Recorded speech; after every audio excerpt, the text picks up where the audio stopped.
हिंदुस्तान के मुसलमानों के लिए। आज हिंदुस्तान का मुसलमान मायूस नजर आ रहा है। हमारे उम्मीदें पूरे खत्म हो गए। अल्लाह ताला ने जज्बा दिया और मौका फराहम किया और उन्होंने कर्ज गुजारा। इसी तरह से पूरी हिंदुस्तान की उम्मत मुस्लिमा इसी तरह से कामयाब हो सकती है, उभर सकती है, अगर हम अल्लाह की ज़ात पर यकीन करके सच्चे दिल से काम करेंगे तो कोई हमारी तरक्की को रोक नहीं सकता। वही चीज थी जो डॉक्टर मुमताज अहमद खान ने 1900 तो उस वक्त पर उनके एक उस्ताद कृष्णापल्ली की इस्लामिया कॉलेज के प्रिंसिपल, जहां डॉक्टर मुमताज अहमद खान साहब तालीम हासिल किए, तो उन्होंने डॉक्टर साहब से जिक्र किया कि आप बेंगलुरु में आपका ससुराल है। अफसोस की बात है कि बेंगलुरु इतना बड़ा शहर है और उस शहर में एक कॉलेज नहीं। इस तरह से डॉक्टर साहब ने वो जज्बा बना। तो उस वक्त उन्होंने ठान ली कि मैं मेरी आइंदा जिंदगी तालीम के लिए वक्त करूं। तो अल्लाह का शुक्र है कि अल्लाह ताला ने उनको वसाइल भी वैसे ही दिया था। उनके ससुराल की एक बड़ी पुरानी बिल्डिंग थी, तो अल्लाह का नाम लेके चंद लोगों की मदद से Al Ameen science arts and commerce college का और किसी को उम्मीद नहीं थी कि ये कॉलेज आएगा, तरक्की करेगा। एक कोशिश डॉक्टर साहब की, जब कोशिश और तरक्की का जज्बा आप लेके आगे बढ़ेंगे तो अल्लाह की मदद। तो उस वक्त पर वो नए थे बेंगलुरु, बहुत कम लोगों को जानते थे, चंद लोगों से दोस्त और अहबाब से मिले। तो उस वक्त पर उस वक्त की एक एमएलसी उन्होंने, क्योंकि डॉक्टर साहब को किसी ना किसी को गवर्नमेंट में काम कराने के लिए किसी का केस आना, तो उन्होंने डॉक्टर साहब ने उनको सदारत देके उनको काम लेके और उनसे काम, डॉक्टर साहब की एक खुसूसियत है कि वो काम लेना जानते थे, बहुत अच्छी खुसूसियत थी कि वो काम।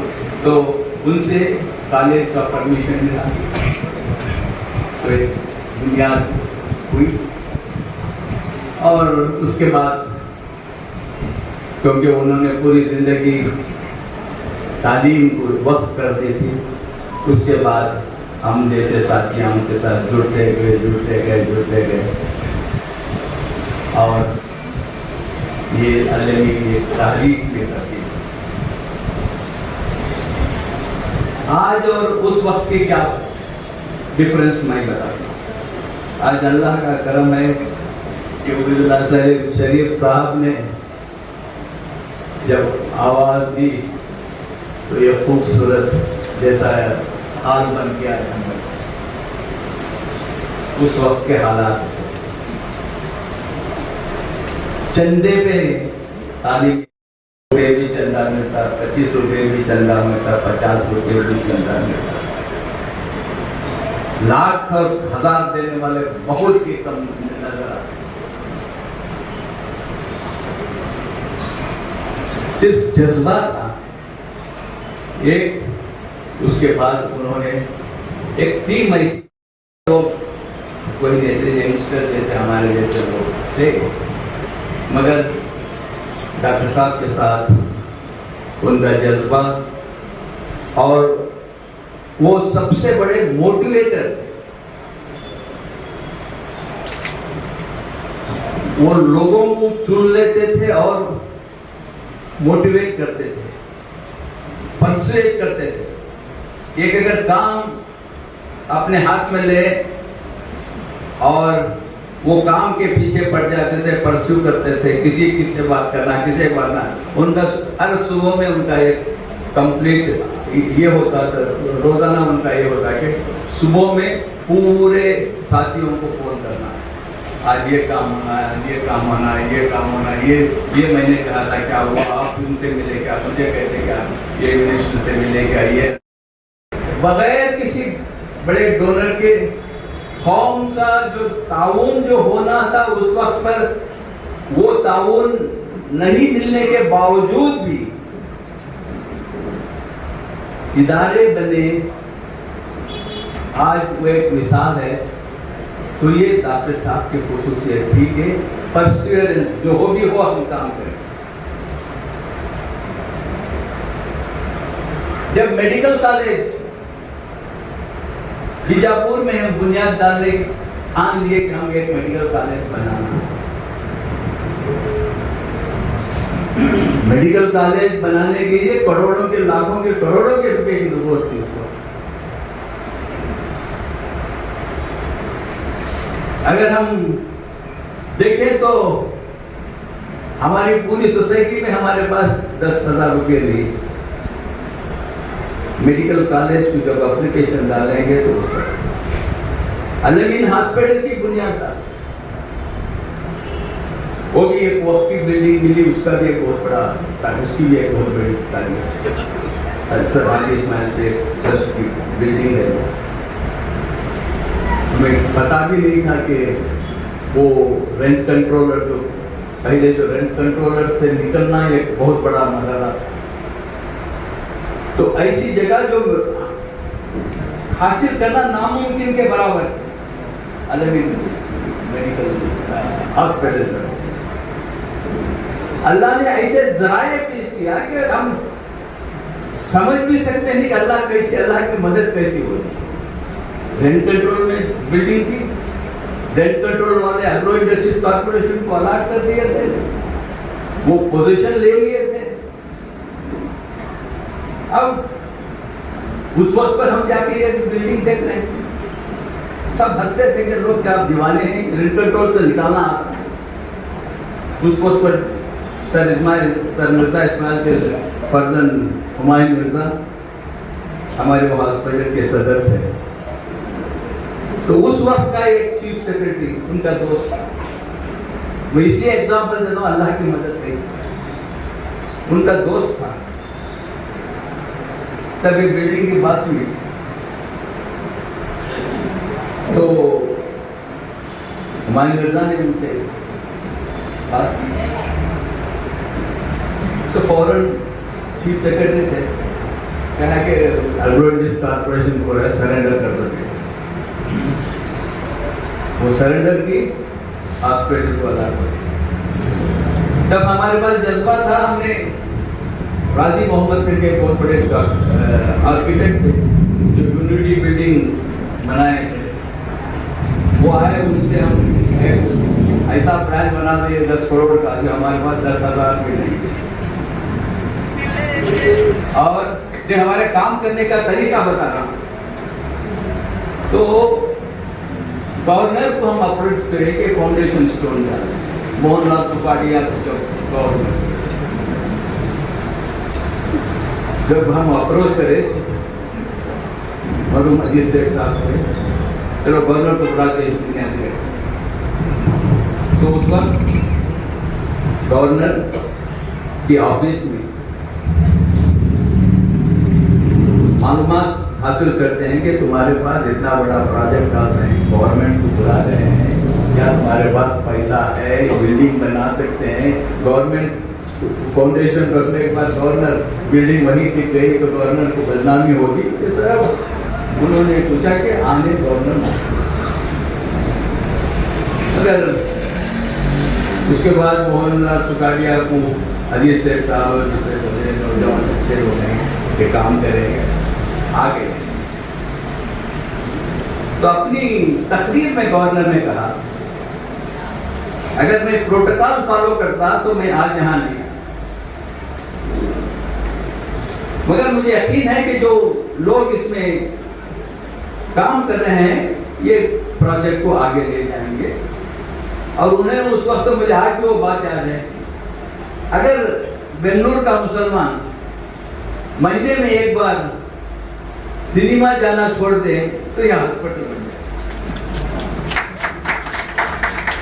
पब्लिक स्पीच में उन्होंने इसमें बहुत मानी हमारी अफराज जो हम खर्च करते हैं, जो कौम के कामों को नहीं देते, कंट्रीब्यूट करते, बहुत से माने निकाल सकते। तो खैर उन्होंने आके फाउंडेशन करना, दूसरे दिन हम काम शुरू कर दिया, पैसा नहीं है तो कंडीशन था, राजी मोहम्मद साहब ने कहा कि ये कंडीशन कॉन्ट्रैक्टर ने फिक्स कर दिए। नेक्स्ट डे से काम शुरू हो गया, काम शुरू हो गए, 2 लाख की बिल आ गई, 15 दिन में हमको देना है, हमारे पास पैसे ही। तो मेरे एक दोस्त थे bank manager, syndicate bank manager, आज भी आप लोगों को मालूम है कि जामी मस्जिद सिटी की है, वहाँ सिंडिकेट बैंक की ब्रांच हुआ करे। तो मैनेजर को फोन किया कि ऐसा है, क्या करूँ, बड़ी मुसीबत में है। क्या फिक्र मत करो मानता, अकाउंट ओपन कर दिए, बगैर पैसे के चेकबुक भी दे दिए। हम बोले कि डोनेशन आने वाले हैं, कोशिश कर रहे हैं आ जाएंगे। ठीक है, मुझे यकीन है, आप यकीन नहीं करेंगे कि उस जमाने में 2 लाख बहुत बड़ी, वो मैनेजर अल्लाह की मदद इसी तरह करके 2 लाख की चेक बगैर पैसे के आनर पर। जब 2 लाख का काम हो गया, पिल्लर आ गए, ये आ गए, तब हम सब मिलके शाम में रोजाना हम मिलते, शहर के बड़े बड़े लोगों के घर में शाम में जाते। तो ऐसा चंदा करते करते करते अलमीन हॉस्पिटल सिर्फ 1 साल के अरसे में काम करना शुरू कर दी। तो ये उस वक्त का तरीका था, उस वक्त की मेहनत थी, उस वक्त कमिटमेंट था। कमिटमेंट बहुत जरूरी है। हमारे पूरे भी जो अलमीन के इदारे हैं, ना किसी से खर्च लेके, ना किसी को खर्च अदा करने का है, या कोई डोनर ऐसा सामने आया है कि हम इतने करोड़ों रुपए दे दिए, करोड़ों रुपए की जायदाद मिल्लत की बन गई, मगर करोड़ों रुपए चंदा कौम के पास था। हम मेहनत करना चाहिए। डॉक्टर साहब वही किए कि उसको उनको एक प्रोजेक्ट पे ले लें तो परस्यू करते हैं। परसुएशन बहुत अहम है। अब क्या होता है कि लोग शुरू करते हैं, कोई साथ दे तो गालियां देके छोड़ाने का, उसको नामुकम्मिल छोड़ते हैं। कोई काम डॉक्टर साहब नामुकम्मिल नहीं, ये उनकी खुशबू। तो इस तरह से उन्होंने उनके साथ एक टीम जुड़ गई। उनमें माई था, हमारे इब्राहिम खलील खान साहब, मसूद अली खान साहब, ये 5-6 लोग हम इसमें जुड़े रहे। मेरी प्रैक्टिस माई अलमीन तारीख और मेरी सीए की प्रैक्टिस एक ही वक्त होगी। तो कुछ ना कुछ आपको कुर्बानी देना पड़ता है। डॉक्टर साहब अपना प्रोफेशन पे कुर्बानी दे लिए, लग गए। डॉक्टर थे, कमा सकते थे, वो भी अच्छे सर्जन हो सकते थे, मगर पूरी जिंदगी मैं चार्टर्ड अकाउंटेंट बना, 5-6 साल प्रैक्टिस किया, ये जवान की हमारे में सब में लग गई। अब इसमें हम भी बोल रहे हैं। तो इस तरह से देखिए, कोई भी किसी के मैं एक इदारे के अंदर, क्योंकि तारीख बहुत जरूरी है आने वाले नस्लों के लिए। तो इसलिए मैं एक मेरी सवाने हयात की किताब पब्लिश किया हूँ, उसमें आप पढ़ सकते हैं कि हर एक अलमीन का इदारा, उसकी बुनियाद कैसा बढ़े, वो किस तरह से तरक्की करी, उसमें डिटेल मैंने, इसलिए आइंदा आने वाले नस्लों के लिए अगर आप वो लेके पढ़ेंगे तो अल-अमीन का हर इदारा इसकी बुनियाद कैसी पड़ी, इसमें क्या क्या दुश्वारी आई है और इसे पैसे कहाँ से फराहम हुए, वो सब उसकी किताबें मिल जाएगा इंशाअल्लाह। दूसरी चीज़ जो मैं आप तमाम से शेयर करूँगा, तालीम ही एक वाहिद रास्ता है हिंदुस्तान के मुसलमानों के नजात। तालीम के बगैर कोई कौम तरक्की नहीं कर सकती। आज हम क्यों पीछे? मुसलमान अल्लाह और रसूल के मानने वाले, हमारा ईमान है, इसके बावजूद आज हम जो हिंदुस्तान में जो हमारी परेशानियां से गुजर रहे हैं, कौम पूरी कौम, उसकी वाहिद जो वजह है, जो हम तालीम को अपनाएंगे, हर चीज़ अपनाए पर तालीम, जहालत को अपनाए, फजूल खर्ची को अपनाए, शादी ब्याह में पैसे खर्च करने को अपनाए, हर चीज़ जो बुरी है हमने अपनाए। मतलब जो अच्छी थी कौम के लिए, बच्चों के लिए, हमारे आने वाले नस्लों के लिए जरूरत थी, वो नहीं। आज हम हर मैदान में तालीम के पीछे, डॉक्टर्स हमारे कम आए, इंजीनियर्स हमारे कम आए, हमारे लॉयर्स कम आए, और हम कुछ भी नहीं दे सके। इसका क्या है? हमारे ना इन्वेस्टमेंट है, हमारे जो मालदार तबका है वो भी कौम के लिए इन्वेस्ट नहीं कर रहे हैं। यानी जब तक कंट्रीब्यूशन कौम के लिए हम नहीं करते तक हमारा कोई वजूद नहीं हो सकता। तो आज हम क्या दे रहे हैं? क्यों लोग हमें चाहें? हिंदुस्तान के मुसलमानों को क्यों दूसरे कौम अपनाएं? हमारा क्या कंट्रीब्यूशन है?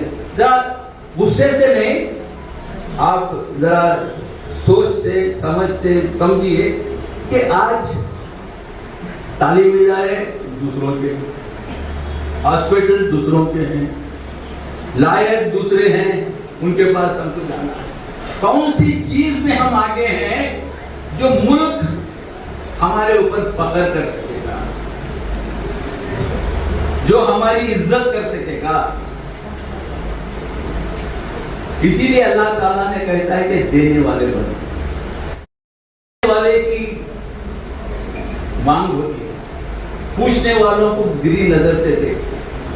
तो आज हिंदुस्तान का मुसलमान हम पूछ रहे हैं, हमको ये कम्युनिटी, ये हमारे पास ये नहीं है, हमारे पास तालीम इदारे नहीं है, हमारे पास स्कूलें नहीं है, हमारे पास कुछ नहीं है। हमारे पास अगर यही हाल रहा, कोई आगे हमको कोई क्या आपको हुकूमत भी दे दो, आप दे दो। बदकिस्मती से आज पाकिस्तान की हालत जो है वो नहीं। तो इसलिए हर बच्चा, हर मुसलमान का ये फरीज़ा है, दीनी फरीज़ा है कि वो अपने आप को ताकतवर बनाए और समाज को देने की ताकत पैदा करे, तब समाज आपको अपनाए।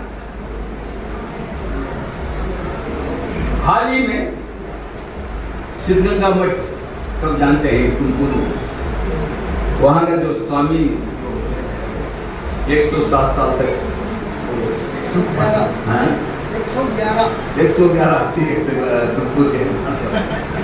111 साल तक, और रूलिंग कम्युनिटी है, लिंगायत कम्युनिटी है, वो कुछ भी करते हैं। तो उनके बहुत इंपॉर्टेंट आदमी मेरे पास आए कि चेन्नई में वो बीमार हैं, हॉस्पिटल में सीरियस, चेन्नई में डॉक्टर हैं, वो मुसलमान डॉक्टर हैं, वो एक ही है हिंदुस्तान में जो उनको इलाज है। तो मेरे पास बहुत से लोग आए, जरा बात कीजिए। मैं उनको बात किया तो कह मैं बेंगलोर नहीं आ सकता। वो बोले प्लेन भेजते हैं, पूरे प्लेन भेज के बुलाते हैं, सब मैं आ नहीं सकता। अगर वो यहाँ तो लाया तो उनको बुला, तो उनको एयर एम्बुलेंस में उस स्वामी को मद्रास को ले जाया गया और इलाज किया। मैं इसलिए एग्जाम्पल देता हूँ, वहाँ ना जात ना मुसलमान ना कुछ, उनकी मांग थी। आज अगर हम वैसे ताकत पैदा करें पूरी कौम में, इज्तिमाई तो हमारी ताकत बहुत है। 200 मिलियन 20 करोड़ लोग, हम अपने आप को मजबूर, कोई रास्ता नजर नहीं आ रहा है, क्या करना मालूम नहीं है। सुबह उठे बातचीत ऐसा हो रहा है, ऐसा, शाम उठे वही, अखबार देखे, कब तक हम गुजारेंगे? आप अगर तय कर लें कि आइंदा 20 साल हमको कोई इंपॉर्टेंस नहीं, कुछ नहीं, 20 साल तालीम तालीम तालीम, तो आप उसका ये करना चाहिए। ये हमारी जिम्मेदारी है। ये छोटा इदारा होगा, ये खतरा होगा, मगर ऐसे खतरे खतरे समंदर बनता है तो सारे हमारी पूरी तवज्जो इल्म और तालीम की तरफ। यही डॉक्टर मुमताज ने एक जज्बे से एक राह दिखाई है सारे। अब वो राह के सामने अब कहीं नजर नहीं है। हमारे इदारे खत्म होते जा रहे हैं, इदारों के पास माली हैसियत नहीं है तो क्वालिटी एजुकेशन नहीं है। अगर आप क्वालिटी एजुकेशन दो तो आपके पास आके पावा पड़ेंगे लोग। हाँ, जात नहीं देंगे, मुसलमान देखेंगे और कुछ नहीं देखेंगे। आप वो काबिलियत पैदा करो, इदारे बनाओ, आपके जो सरमाया है मुल्क में इन्वेस्ट करो, दूसरों के लिए, सोसाइटी के लिए, समाज के लिए आप इन्वेस्ट करो, उससे फायदा पूरे समाज को होना चाहिए। तो ये एक मैं यही सोच रहा था कि कहाँ से शुरू करूँ, कहाँ खत्म करूँ। तो अगर मैं कहता जाऊँ तो ये लंबा होता रहेगा। वैसे इसलिए आज हमारे ऊपर बहुत बड़ी जिम्मेदारी है। मैंने ये मिसाल देके मैं मेरी बात को ख़त्म करूँगा। मैं कल ही मौलाना अली मियां रहमतुल्लाह अलैह की किताब राज़े हयात पढ़ रहा। उन्होंने एक छोटी मिसाल इत्तेहाद की। शहद जब ये है वो भी है, उसमें हजारों लाखों ये शहद की मक्खियां हैं और वो एक मक्खी वो शहद को फूलों से कहीं उन्होंने उसमें लिखा है कि हजारों में से भी जाके आते और लाके एक तरफ जमा इकट्ठा करते हैं और जब जाके हजारों लाखों मक्खियों का जो जूस जाके तब शहद बनती है और हर इंसान बनता है। एक मक्खी शहद बन नहीं सकती, 10 मक्खियां शहद बना नहीं सकते। ये इत्तेहाद और इज्तिमाइयत का ये जिससे कुछ भी हासिल करते हैं। आज मैं इसीलिए कहा कि 20 करोड़ 200 मिलियन लोग अगर एक हो जाएं, एक फिगर से आगे बढ़े हम, तो दुनिया में कोई ऐसी ताकत नहीं जो हमको हरा सके। तो इसलिए ऐसे इदारे आना चाहिए और हमारे नौजवान इससे सबक सीखें। आज हमारा नौजवान भटक रहा है, दीनी तालीम उनके पास नहीं है, दुनियावी तालीम में हम फंसे हुए हैं। तो इसलिए मेहनत करना जरूरी है, परसुएशन करना जरूरी है। एक ही सबक हम डॉक्टर साहब की जिंदगी से लेके आगे बढ़ना है कि वो परसुएशन, उन जो क्रूसेडर थे, वो जो क्रूसेडर कहते हैं, वो क्रूसेडर थे, वो परसुएशन को लेके चलेंगे तो कामयाबी हमारे धर्म की मिलेगी। शुक्रिया। इन सब का शुक्रिया अदा करेंगे जनाब जी.आर. रियाज अहमद साहब जो ट्रस्टी हैं मदनी एजुकेशन ट्रस्ट के। जनाब रियाज Ahmad I sincerely thank you so much. Whoever is my entire, every education, I sincerely